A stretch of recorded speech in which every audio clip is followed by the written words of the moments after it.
नमस्कार दोस्तों, इम्प्ली खबर चैनल के एक और नए वीडियो में आप सभी दोस्तों का फिर से एक बार स्वागत है। न्यूनतम मासिक पेंशन यानी कि ईपीएस 95 पेंशन धारकों की न्यूनतम पेंशन को लेकर आज भारत सरकार श्रम और रोजगार मंत्रालय से राज्यसभा में प्रश्न संख्या 89 के तहत 29 जनवरी को यानी कि आज ईपीएस 95 पेंशन धारकों की न्यूनतम पेंशन पर बजट के इस सत्र में यहाँ पर जो है चर्चा हुई है। डॉक्टर मेघा विश्राम कुलकर्णी जी की ओर से ईपीएस 95 पेंशन के संबंध में विभिन्न प्रश्न यहाँ पर जो है पूछे गए और पूछा गया कि क्या श्रम और रोजगार मंत्री यह बताने का कष्ट करेंगे कि सरकार को महाराष्ट्र में कर्मचारी पेंशन योजना 1995 के लाखों पेंशन भोगियों की ओर से बढ़ती महंगाई के दौर में अपर्याप्तता का हवाला देते हुए न्यूनतम मासिक पेंशन 1000 से बढ़ाकर 7500 करने की मांग की जानकारी मिली है। यदि हाँ, तो वित्त वर्ष 2025 के दौरान इस संबंध में महाराष्ट्र स्थित कर्मचारी यूनियनों और पेंशन भोगी संघ के अभ्यावेदन का ब्यौरा क्या है और इस पर क्या कार्यवाही की गई है।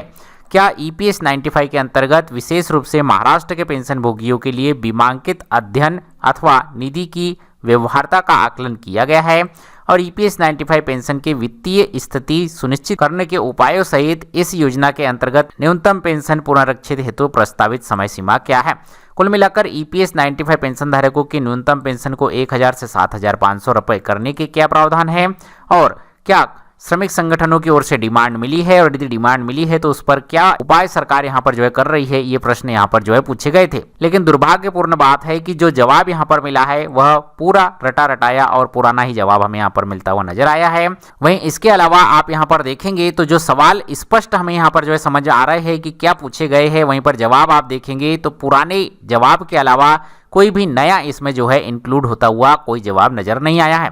सरकार की ओर से श्रम मंत्रालय की ओर से जवाब दिया कि 8.33% अंशदान जो कि नियोक्ता की ओर से किया जाता है उससे ये योजना चलती है। इसमें गवर्नमेंट 1.16% का निवेश करती है और ये स्कीम अधिकतम 15,000 रुपए, जो कि यहाँ पर मिस्टेक से 1500 रुपए लिखाया गया है, अधिकतम 15,000 रुपए वेतन पर लागू की जाती है।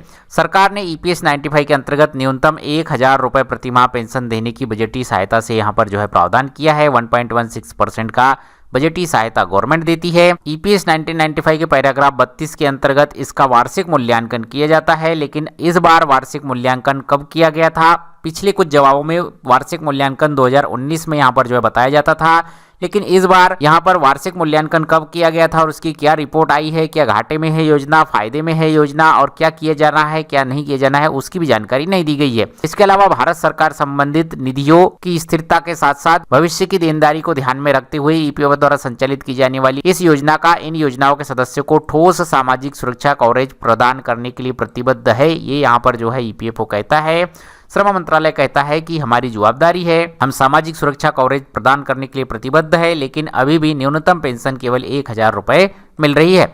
और ये यहाँ पर जो है श्रम मंत्रालय ने माना है कि विभिन्न ट्रेड यूनियनों और जनप्रतिनिधियों की ओर से ईपीएस 95 पेंशन वृद्धि की डिमांड उन तक यहाँ पर जो है पहुंची है।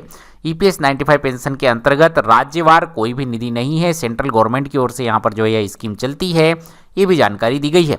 लेकिन क्या ईपीएस 95 पेंशन योजना 1000 से 7500 करने की मांग पर सरकार विचार कर रही है या नहीं, उसका जो है स्पष्ट सवाल का कोई जवाब नहीं आया है। और क्या इसके पुनरीक्षण के लिए कोई समय सीमा तय की गई है? 2019 के बाद के आंकड़े अभी तक कहां हैं? इस तरीके की कोई भी जानकारी बजट के इस सत्र में भी न्यूनतम पेंशन को लेकर सरकार की ओर से, श्रम मंत्रालय की ओर से नहीं दी गई है। तो ये एक लेटेस्ट अपडेट ईपीएस 95 पेंशन के अकॉर्डिंग बजट के इस सत्र से निकल कर आ रही थी, जिसके बारे में आज के इस वीडियो में आपको जानकारी दी।